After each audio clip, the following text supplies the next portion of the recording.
Cyclone. आज हम बात करते हैं साइक्लोन यानी चक्रवात की।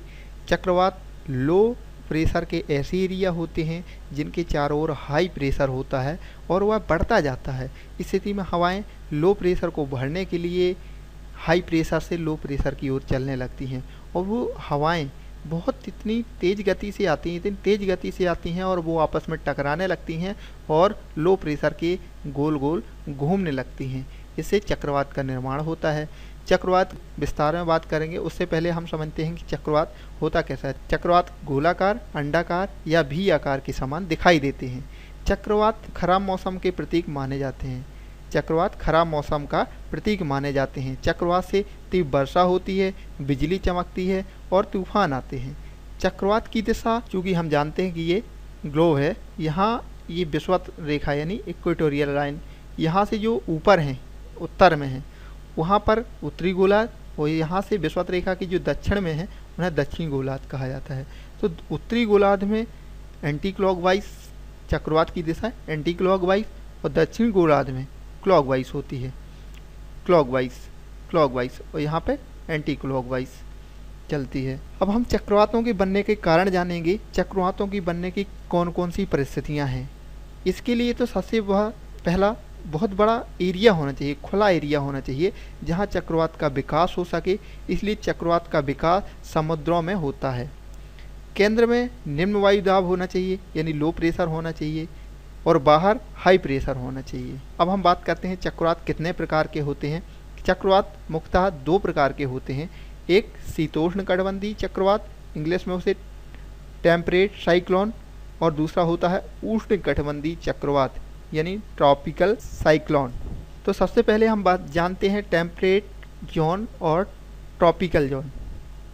सबसे पहले हम बात करते हैं, ये ग्लोब है। ग्लोब में सबसे पहले ये बीच में जो लाइन है इसे विषुवत रेखा कहा जाता है और इसे कर्क रेखा, इसे मकर रेखा, ये 23.5 डिग्री होती है और यहाँ भी 23.5 डिग्री होती है। ये 0 डिग्री होती है। यहाँ पर 66 यानी 66 डिग्री उत्तरी गोलार्ध और इसी प्रकार से यहाँ पर भी 66 डिग्री दक्षिणी गोलार्ध। तो ये अलग अलग जोन हैं और ये बेल्ट, इनको हिंदी में बेल्ट कहा जाता है। यहाँ पे इस एरिया को कहा जाता है, यहाँ पे पूरे में बर्फ़ ही बर्फ़ जमी है। यहाँ पे बहुत ज़्यादा शीत है और शीत होने के कारण इस एरिया को शीत कटिबंध कहा जाता है। इसके बाद हम उसके नीचे वाले जोन पे आते हैं, टेम्परेट जोन इंग्लिश में कहा जाता है। यहाँ से यहाँ तक का एरिया, चूँकि यहाँ से बर्फ़ है और इस साइड यहाँ पर सूर्य की किरणें बहुत तेज़ गति से यानी सीधी पड़ती हैं, इसलिए यहाँ पर तापमान बहुत ज़्यादा होता है। विषुवत रेखा पर तापमान बहुत ज़्यादा होता है। तो यहाँ पे सूर्य की किरणें तेज़ होने के कारण, यहाँ का टेम्परेचर बहुत हाई होने के कारण और यहाँ बर्फ़ जमे होने के कारण, यहाँ का टेम्परेचर बहुत कम होने के कारण, ये बीच का जो एरिया है यहाँ से गर्म हवाएं, यहाँ से ठंडी हवाएं आती है और इस प्रकार से इस वाले बेल्ट को शीतोष्ण कटिबंधीय बेल्ट कहा जाता है। यानी यहाँ का जो बेल्ट है इसको उष्ण कटिबंधीय बेल्ट कहा जाता है, क्योंकि यहाँ पे बहुत ज़्यादा गर्मी होती है, इसलिए इस वाले बेल्ट को उष्ण कटिबंधीय बेल्ट कहा जाता है और इस वाले को शीत कटिबंधीय बेल्ट। तो जो बीच का एरिया बनता है इसे शीतोष्ण यानी शीत भी और उष्ण भी दोनों का मिक्स है, इसलिए इसे शीतोष्ण कटिबंधीय बेल्ट कहा जाता है। तो यहाँ पर 3 प्रकार के बेल्टों का निर्माण होता है, एक शीत कटिबंधीय, उष्ण कटिबंधीय और शीतोष्ण कटिबंधीय। उसी प्रकार से यहाँ शीत कटिबंधीय, शीतोष्ण कटिबंधीय और उष्ण कटिबंधीय, ये 3 प्रकार के बेल्ट हमने जाने। अब हम जिस प्रकार से ये तीनों बेल्ट हैं उसी प्रकार से हम जाने यहाँ और यहाँ 2 एरिया में, यानी शीतोष्ण कटिबंधीय और उष्ण कटिबंधीय में साइक्लोन आते हैं। तो इनके आधार पर चक्रवात 2 प्रकार के होते हैं। एक शीतोष्ण कटिबंधीय जो शीतोष्ण कटिबंध एरिया में आते हैं उसे शीतोष्ण कटिबंधीय चक्रवात कहा जाता है, और एक उष्ण कटिबंधीय जो उष्ण एरिया में आता है उसे उष्ण कटिबंधीय चक्रवात कहा जाता है।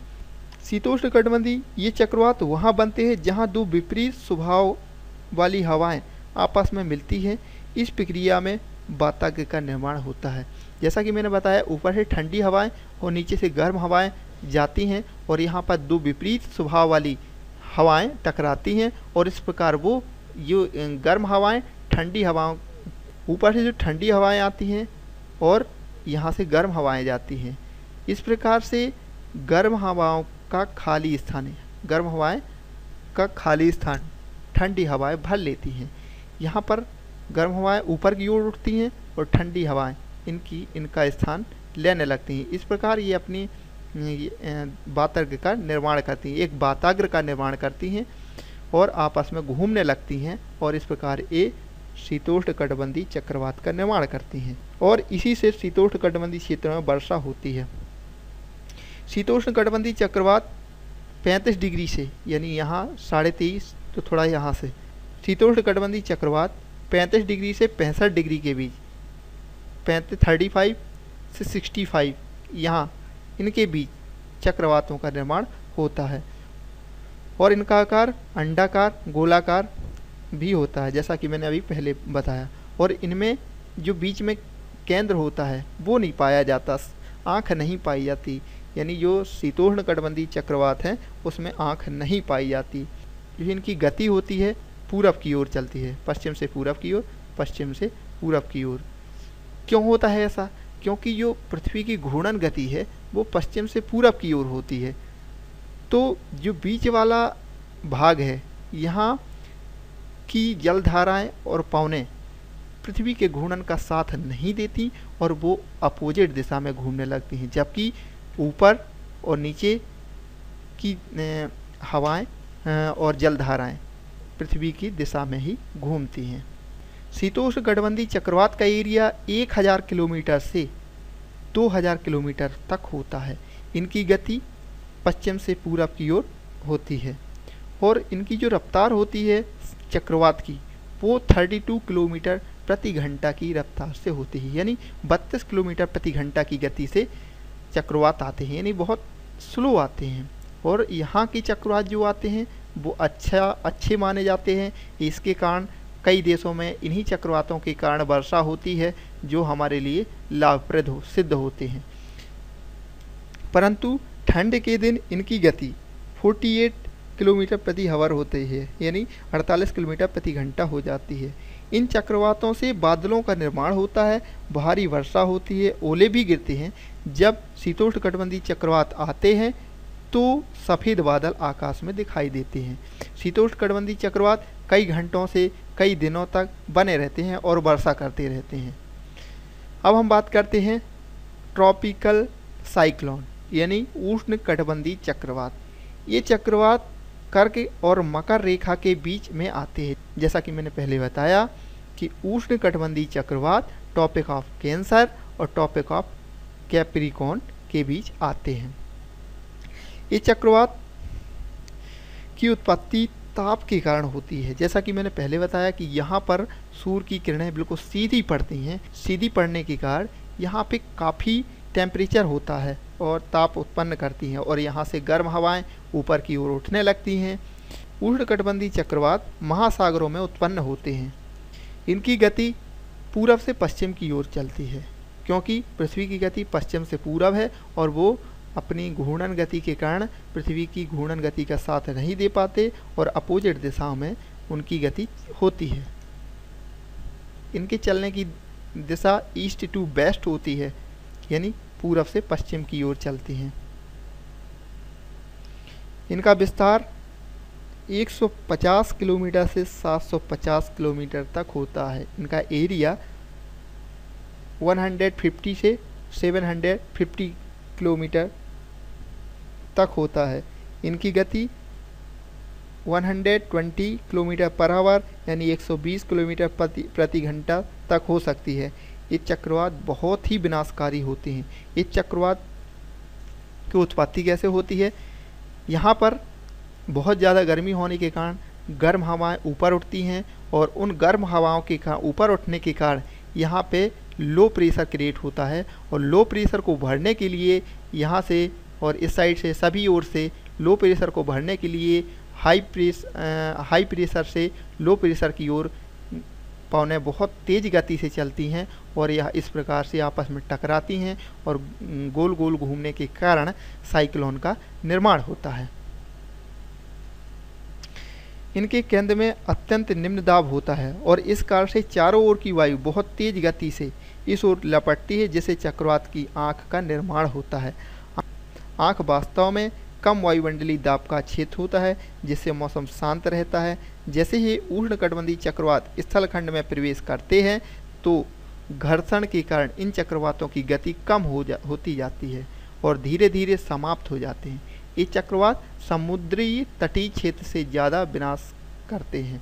चक्रवातों की रक्षा के लिए समुद्री तटों में पर मैंग्रोव वनों का विकास किया जाता है। मैंग्रोव वन ऐसे वन होते हैं जो समुद्रों में यानी समुद्र के तटीय क्षेत्रों में लगाए जाते हैं। वो चक्रवात यानी साइक्लोन की विनाश को कम करने के लिए यूज किए जाते हैं और इनकी जड़ें अधिकतर पानी में डूबी रहती हैं। विश्व में सबसे ज़्यादा मैंग्रोव वन इंडोनेशिया में हैं।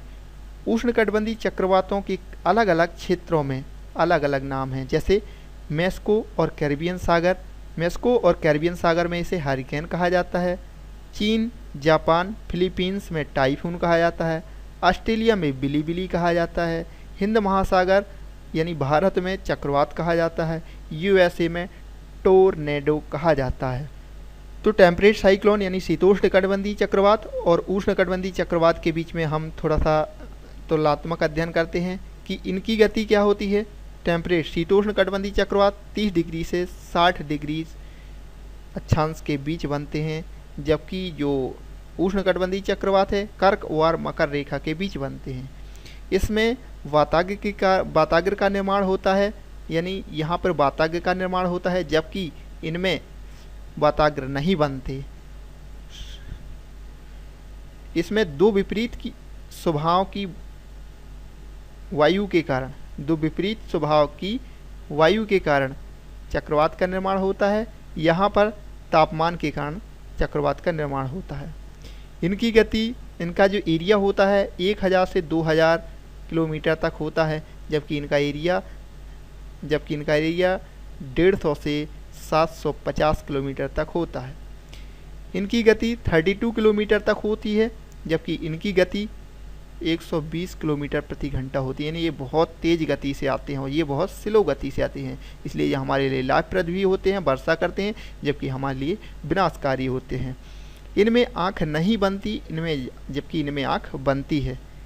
इनकी गति पश्चिम से पूरब की ओर होती है, यानी पश्चिम से पूरब की ओर चलती है, और इनकी गति पूरब से पश्चिम की ओर होती है।